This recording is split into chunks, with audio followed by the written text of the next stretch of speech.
to whom it may concern. My name is Florian and I'm from Talent. I'm 23 years old and I just recently graduated from the University of Munich with a major in linguistics and education. Right now I'm doing an internship at a high school to practice everything I learned over my 4 years studies.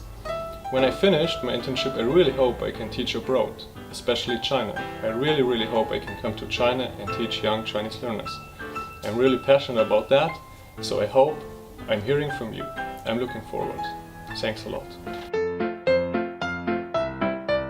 Hello, schools and students. My name is Anatol, and I'm a candidate of Work Talent.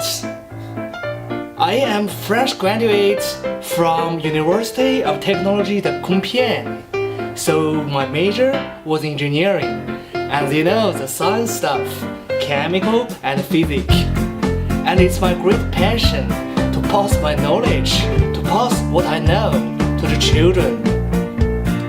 Dear Chinese students, hope to see you soon in China. Hope you can pick me. Bye!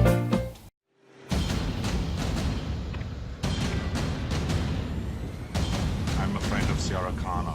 I was told that she's here. Could I see her, please? Can't see her. She's making a statement. Hi everyone. I'm Anatol from Work Talent. I want to come to China once for a corner. Sorry to teach English. Hope you can pick me. Thank you.